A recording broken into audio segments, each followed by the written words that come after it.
Welcome back. In this video, we're going over how, as a self-employed independent contractor, so you don't have employees, how you calculate the amount you can apply for with the PPP program. And so to do that, we're going to be going over this template that I give away for free in the description below, PPP loans calculating average monthly payroll. Now, it's true, you don't have payroll when you're self-employed and an independent contractor, but thanks to Bernie Sanders, you are included in this program. And so I'm going to be going over how to save this, how to calculate your average monthly payroll, and the amount that you can apply to the program for. If you're new here, my name's Amanda. You're watching The Business Finance Coach, where I simplify everything about small business and finance because I truly believe that the world needs small businesses to rise up and create change.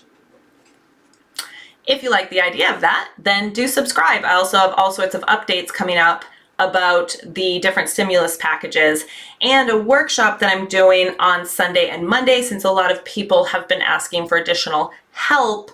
Okay, let's jump in. So how do you calculate the amount that you can apply for in the PPP program? So first of all, I want to point out, as a contractor, as a self-employed person, you are not an employee.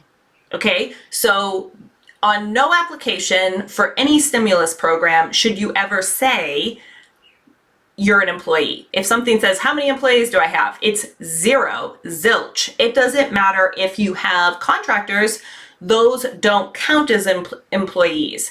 And the reason being is because they can apply on their own. There's no difference between a sole proprietor, a self-employed, or an independent contractor.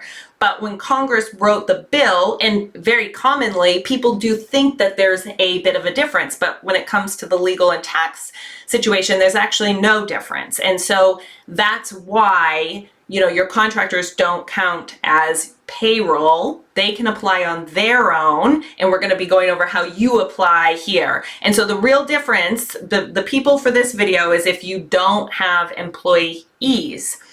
You're self-employed, you're a contractor. You guys are going to be able to start, according to the rules, applying on the 10th, whereas people with employees, they are already able to start applying. Now, part of this gets a little finicky because the banks get to kind of implement this however they want. Now, that being said, you can check out my other videos. I have one about the PPP program and one for 6 steps to apply to the PPP. And you want to be sure to watch those videos, because I'm not going to cover the program or the steps to apply in this video. This video, we're going over how you calculate the loan amount for the PPP. And all those videos are, again, linked below in the description. Okay, so let's jump in here for how you're going to calculate the amount of average monthly payroll, which you may have noticed you need to know in order to calculate the amount of your loan. Essentially, the amount of the loan is based on 2.5 months times your average monthly payroll costs. So what is average monthly payroll cost when you're self-employed? Well, it's based on your business net income. So that includes all of the income you receive, sales, 1099s, any cash, checks, payments, any way you get money, minus all of your business expenses, which equals your net business income. So since your business net income is the amount that you are actually taking home each month, that's what they are going to give you through this program. I think it makes sense, and this spreadsheet template will help you calculate it.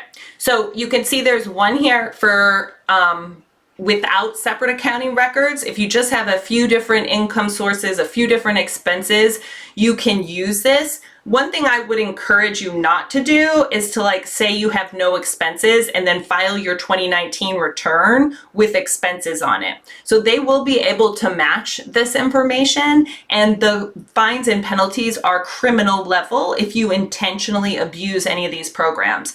If you don't have a separate accounting system, but you only have a few things going on, you may be able to update your total income and total expenses by month directly in this worksheet. If not, and you don't have a separate accounting set up already, I give away a free spreadsheet template, both for LLCs and just the self-employed. If you're 1099, you never formed a business, this allows you to enter more lines of income and expenses per month, and it totals everything up for you. And there's an entire video training that walks you through this in more detail if you want more information about what to enter on there. Now, once you're updated, you're going to take this net business income or loss per month and you're going to enter it here. And I have this other worksheet, contractor with separate accounting records. If you use that one, you can just copy and paste in here your net income by month. Now, you may have noticed this green cell right here. I recommend doing 1/1/2019 and doing the year 2019. However, for those with employees, the rules did say that they could start the year with their last pay period. So if the last pay period was April 1st, 2020, you could do April 1st, 2019 through April 1st, 2020. The reason I don't really recommend doing that for self-employed people is because most self-employed workers don't have a last pay period. Now, if maybe you get a 1099 steadily, you could use the last date you got that 1099. So, if the last time you got one was March something, you could do March 1st, 2019 in here, and then it automatically updates the 12 months that you need to enter your information for. So now from here down, this one starts with your net income from your accounting records. This one allowed you to calculate it down to here. Then we have one more thing that we can add to this, which is our qualified health insurance, and that will increase the amount per month. And so that gets us to our total qualified wages for calculating average monthly payroll. And then you can see right here, this amount is taking the average for you, okay? And it's limiting it to the 100,000. So it's limited, maxed out at $8,333 per month. And you can see right here, there's a little zero. If that's anything but zero, take a look at your formulas because there's been a little mistake. That's just a check. Maybe you deleted a formula on accident or something like that. Then the loan amount you can see being calculated right here is 2.5 times, so 2.5 months of your average monthly payroll. So in this case, 11,105. And it's the same exact thing happening over here, right? This is calculating the average, 2.5 times that, okay? Only difference between these two is that this one lets you enter your total income and expenses directly in here, in case you have a simple situation. Now the bottom portion, you can see this says 2020 Payroll Certification. So to have this loan forgiven, you're gonna have to provide some sort of documentation. So what this is calculating, which is a little less relevant probably in your case, but it's calculating 75% of this amount. So this is the amount you need to pay yourself in order for it to be forgiven. Okay, so in this case, it's 8,329 is 75% of this.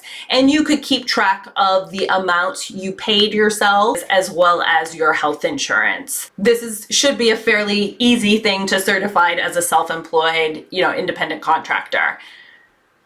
Now, there's one other tab here for businesses started by February 15th, 2020. So here you can take the average over 2 months, January and February, okay? If your business wasn't in operation after, some things have said June 30th, 2019, then you can do it this way. That's all for how to calculate average monthly payroll with this spreadsheet template. Now, you can see on this To Use tab, do not request access. Don't ask for access. I will not give it to you because you would be changing the template.